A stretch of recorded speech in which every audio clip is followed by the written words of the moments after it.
because I think it comes down to you've got to understand what you're fighting for. So some people, like, they're just debating going full-time. Guys, I prayed, I wished I could have went full-time.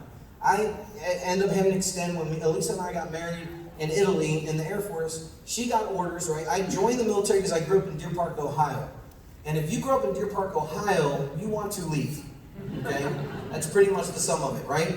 And I joined the military, got to go to Italy. I met Elisa over there. We got married. Our daughter was born in Italy. And then she gets orders to Ohio.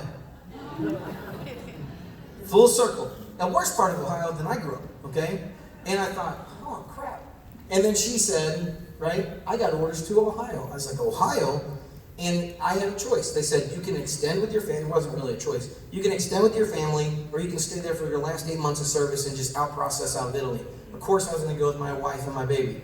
So I went to, Ohio, and my extension date landed on September 12th, 01. Okay? So my very last day, I was fully licensed. I had 12 people on my team that were coming to training. 8 of them were licensed. I was pumped about going full-time. I was ready. And then 9/11 happens when I need 12 more signatures to get out of the military. And they sent me home. They said, you're not getting out, blah, blah, blah. And I understood, and the emotions were high, and we were all in shell shock and all that stuff. And at the end of the week, you got an email that says, if your career field's on this email, you're not getting out for another 60 days, and then you have to check the email. Okay? I understood the first one, right? It was a different world we were in at that point. Although I was working, nothing to do with wartime situations. I was a medic, and I was in Dayton, Ohio, and I was working in a pediatric clinic. I basically took kids' temperatures, right? And that was not very fulfilling. I wanted out. I felt like I had done my time. 60 more days, right? 59th night, I'm sleeping. I got butterflies. I can't I could be full-time tomorrow in Primerica. I got to get going. Boom, another email. 59 more days. Same thing. Another email. 59 more days, right? So imagine showing up to a job you can't quit, you can't be fired, they don't want you there, and you don't want to be there. And at night, you got to be this positive Primerican. I felt like I was living a lie, like Dr. Jekyll, Mr. Hyde. Like in the day, I was pissed off, right? Oh, I can't even leave, right? And at night, I had to be like, yeah! This is awesome! Freedom is around the corner, right? Even though it wasn't for me, right? And I started realizing how precious it was to get full-time and all that stuff. I finally got out, right? 11 months later, they let me out, and at this point, I just gave it up. I'm getting out. I was like, I'm never going full-time. And this guy walks in, he goes, Airman Greer, yes, sir? You're out. I'm out where? You're out of the military, today, right now. I said, what, right now? He goes, get your stuff, let's go. And it was like, there you go, 6 years of service, slap on the back, get out of here, right? I went home, and the first time in my life, I felt like I didn't know at all what I was, how am I going to do what I need to do, and I was scared. So I just started to work real hard, get through that fear, right? Third day, right, we come in the office, and they said, we have a millionaire summit today. It's in Chicago. It's 5.5 hours each way. We're going. I told my RVP, I said, I'm not going to this. I know I want to be in Primerica. I don't need to go and get motivated. I need to work. I've been stuck, in the military.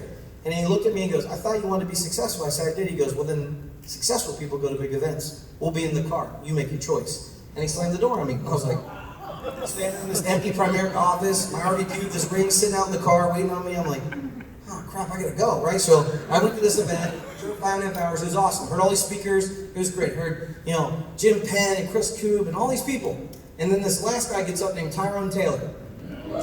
And I'm sitting there going, okay, yeah. And Tyrone Taylor, if you've ever heard him, he's like a preacher, okay? If you've heard Tyrone Taylor, you won't go, well, have I ever heard from him? You'll know if you've heard from him, right? And he starts talking, and he gets towards the end, he goes, now I'm talking to all you fellas. All you fellas in here that are doing this business full-time, and your wife is working somewhere else. And I was like, oh, that's me, because Elisa was still in the military, and all I had to do was bring home $1,100 a month at that point, and I paid the mortgage, and that's all was expected of me. And I had this false freedom. I thought I was really kind of free. It was weird. Some of you have done that when you went full-time. You're like, oh, I can do it. No, you can't. You got to get to work, right? Anyway, and he goes, how does it make you feel, all you fellas out there I'm talking about, how does it make you feel that your wife's got to leave your warm bed to go answer to another man to pay your bills? Let me ask you this. How does it make you feel that you got to pimp out your wife to some other man that she has to take orders from to pay your bills because you ain't man enough to step up. At this point, I was like, I thought like someone had punched me in the stomach. I'm like, I felt like no one else was in the room. I felt like Tyrone Taylor stopped the whole thing and he just pointed right to me. You, right?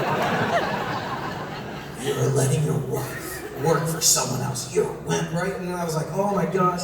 So then we go home and they're like, none of them won anything at this event, but they were acting like they celebrated something. They stopped at a wing place, they're having beers. I sat in the car. And they go, is there something wrong with you? You love wings. I go, I want to go home. And I'm stuck with you people. And you're partying like you won something. And I said, I'm just focused. Just leave me alone, right? And they finally came back, happy, whatever the hell they were happy about. And we got back home, and we had toyed with the idea of moving to Houston at that point, right? So we had a for sale by owner because we really knew what we were doing at 23 and 21 years old. I think that sign was just there as, hey, maybe someone will walk in, like Eric said, and hey, I've got just 110 grand, I want to buy it. Anyway, right? She goes, how was the event? And I took the for sale sign out of the yard, and I threw it down, and I said, if you want to go to Houston, I'm not going with you unless you agree to never work for another man again, and we're going to do this together.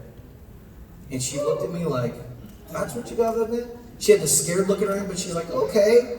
And I was like, good, now that we got that covered, right? And we literally made up our mind that we were never, ever going to have a boss again. And we drove 1,400 miles, right? We drove 1,400 miles down to our goals and dreams, guys, and we worked our butts off to get it done. And it went, and later, guess who my first speaker was down in Houston? Tyrone Taylor, right?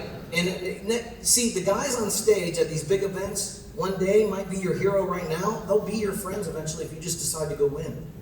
See, I literally had met some people that I totally said, one day they'll be my friends. And now they are.